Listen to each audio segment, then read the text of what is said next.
Captive breeding is a huge part of today's culture. Many zoos, sanctuaries, and wildlife preserves use captive breeding as a way to repopulate certain animals, whether they are endangered or not.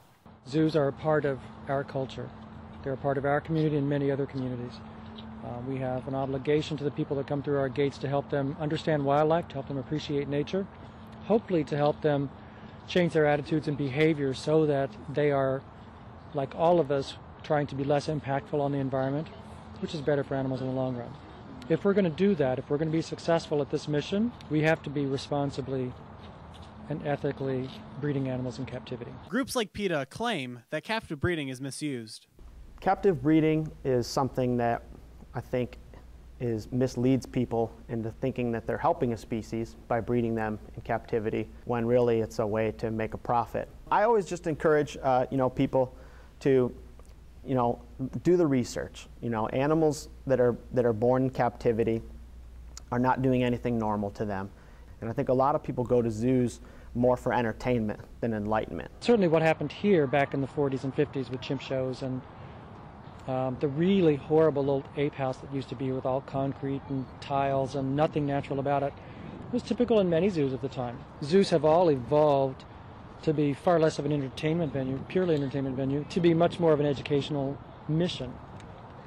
Surely people still come to the zoo and want to be entertained and expect to be entertained, but we want that entertainment of people to come by seeing animals do what animals do naturally.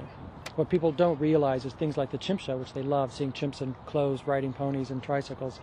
It's horribly, horribly abusive to those chimps. So for us, we made a big change from the chimp shows of the 40s and 50s to what we do now. The Detroit Zoo is home to 3,300 animals, in more than 280 different species. Zoos have come a long way from the ways of the past. Zoos used to exist just to entertain people, and animals came from the wild whenever we needed more animals.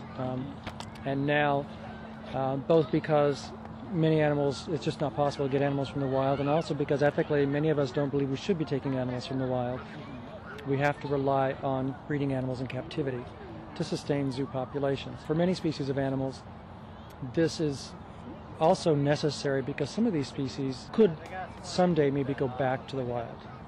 That's not true for many species in captivity, but for some species, captive breeding could end up repopulating the wild.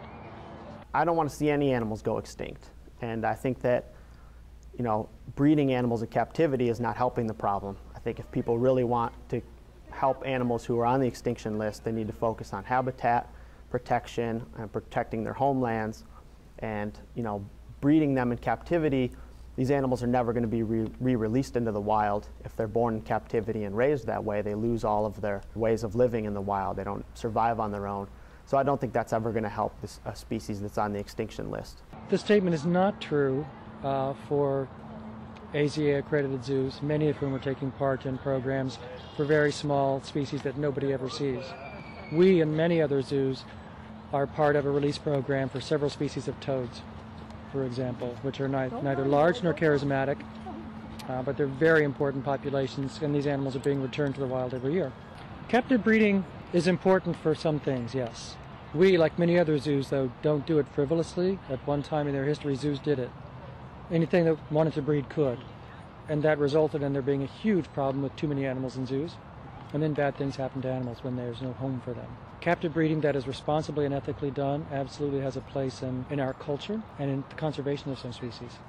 For PBS NewsHour Student Reporting Labs at Granby High School in Norfolk, Virginia, and Fraser High School in Fraser, Michigan, this has been Joe Picorni reporting.